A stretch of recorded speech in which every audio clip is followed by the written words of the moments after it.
Hello friends, welcome back to my channel. आज मैं आप लोगों के साथ शेयर करने वाली हूँ विंटर स्पेशल बतख मीट बनाने का तरीका, जिसे बनाना बहुत ही आसान है। खाने में बहुत ज़्यादा टेस्टी बनता है। विंटर में उसका टेस्ट और बढ़ जाता है। तो विंटर ख़त्म होने से पहले ये रेसिपी आप लोग ज़रूर एक बार ट्राई करना। आज हम इसे बिल्कुल डिफरेंट तरीके से बनाएंगे, जो कि टेस्ट को दुगना कर देता है। उसके लिए मैं बतख का मीट के लेकर आ गई हूँ। उसे अच्छे से धो लेंगे।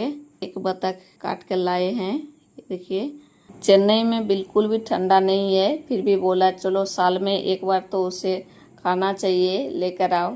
तो ले आया। अब हम स्टार्ट करते हैं रेसिपी की तरह। सबसे पहले हम साबुत धनिया, साबुत जीरा, सूखी लाल मिर्च, तेज पत्ता, सभी खड़े मसाले को डालकर थोड़ा सा रोस्ट कर लेंगे। उसका कलर चेंज नहीं करेंगे, बस थोड़ा सा रोस्ट करके उसका एक स्मूथ पाउडर बना लेंगे। ये देखिए, बिल्कुल बारीक बन गया। ऐसे ही हमें चाहिए। अब हम और एक मसाले तैयार कर लेते हैं। उसके लिए अदरक, लहसुन, प्याज, थोड़ा सा पानी डालकर उसका एक स्मूथ पेस्ट बना लेंगे। लहसुन का क्वांटिटी थोड़ा ज़्यादा रखना, क्योंकि बतख में स्मेल होता है। अब हम कढ़ाई में सरसों का तेल डालकर उसमें सूखी लाल मिर्च, तेज पत्ता, कटे हुए प्याज को डालकर अच्छे से भूनेंगे। प्याज गोल्डन ब्राउन हो जाने तक उसे भूनना है।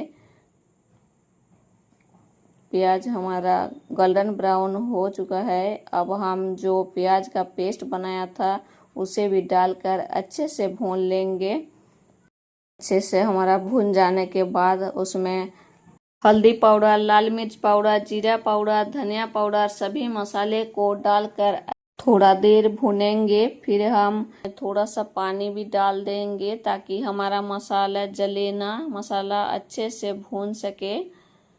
मसाला एकदम लो फ्लेम पर ही भूने। जितना अच्छे से भूनेंगा उतना टेस्ट बढ़ेगा। मसाला हमारा अच्छे से भून चुका है, उसमें तेल रिलीज हो गया है। अब हम मीट को डाल देंगे। मीट को डालकर अच्छे से मसाले में मिला लेंगे।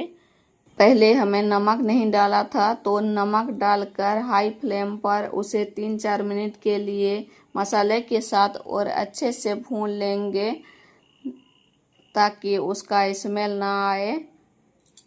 अच्छे से भूनने के बाद 3-4 मिनट बाद ये देखिए, पानी रिलीज होने लगा है। अब हम कच्चा पपीता डालेंगे उसमें, ताकि बतख का मीट अच्छे से सॉफ्ट हो सके। आप लोग ऐसे कढ़ाई में बना रहे हो तो कच्चा पपीता जरूर डालना।